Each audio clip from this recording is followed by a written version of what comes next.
सोनापुर नाम के एक खुशहाल नगर के किनारे आर्यन नाम का एक 19 वर्षीय युवक रहता था। आर्यन के माता पिता का साया उसके सिर से बचपन में ही उठ गया था। उसके पिता, जो नगर के सबसे बहादुर लकड़हारे थे, एक रात जंगल की सूखी लकड़ियां लेने गए और रहस्यमयी ढंग से गायब हो गए। तब से आर्यन को नगर के मुखिया पंडित जी और उनकी दयालु पत्नी कमला ने अपने बेटे की तरह पाला। एक दिन आर्यन ने पंडित जी से कहा, काका, आपने मुझे पाल पोस कर बड़ा किया, लेकिन अब मैं खुद कमाना चाहता हूँ ताकि आप दोनों को आराम दे सकूं। पंडित जी ने उसे चेतावनी देते हुए कहा, बेटा, नगर के उत्तर में जो नील वन है, वहां मत जाना। वह स्थान अब शापित माना जाता है। अगली सुबह आर्यन अपनी कुल्हाड़ी लेकर गलती से या जिज्ञासावश उसी नील वन की ओर निकल गया। वहां उसे एक विशाल नीले पंखों वाला बाज दिखाई दिया। वह बाज साधारण नहीं था, उसकी आंखें चमक रही थीं।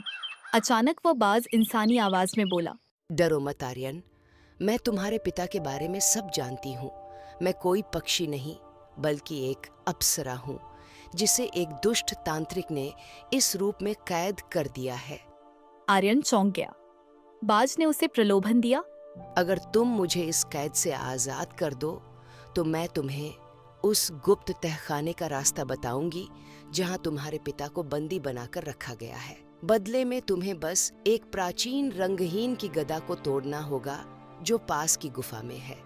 बाज ने आर्यन को एक थैली दी जिसमें दुर्लभ नीलमणि सफेद रत्न थे। जब आर्यन वह थैली लेकर घर पहुंचा तो पंडित जी डर गए।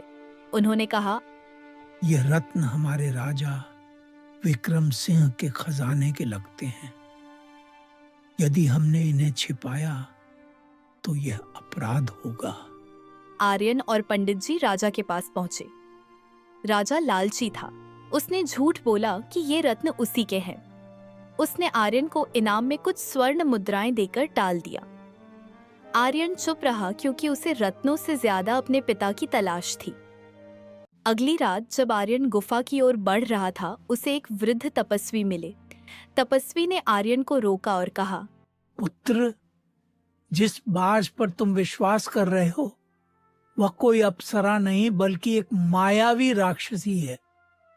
तुम्हारे पिता ने अपनी बलि देकर उसे इस रूप में कैद किया था ताकि वह नगर को नष्ट न कर सके। आर्यन दुविधा में पड़ गया। तभी वह बाज राक्षसी वहां आई और बोली, यह तपस्वी झूठ बोल रहा है। देखो, इसने कभी तुम्हारी मदद नहीं की, जबकि मैंने तुम्हें अमीर बनाया। आर्यन ने भ्रम में आकर गुफा के भीतर रखी उस रंगहीन की गदा पर प्रहार कर उसे तोड़ दिया। गदा के टूटते ही एक भयानक धमाका हुआ और वह बाज एक विशाल डरावनी राक्षसी में बदल गई। मूर्ख बालक, अब मैं आजाद हूँ। अब न तुम्हारा नगर बचेगा और न तुम।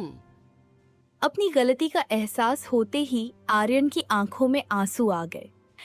तपस्वी ने चिल्लाकर कहा, इसे रोकने का अब एक ही मार्ग है।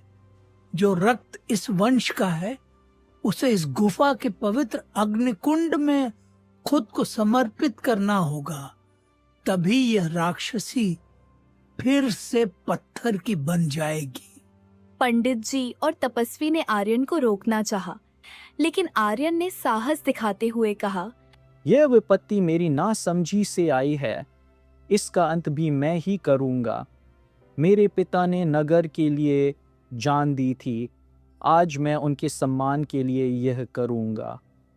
आर्यन ने जलते हुए अग्निकुंड में छलांग लगा दी।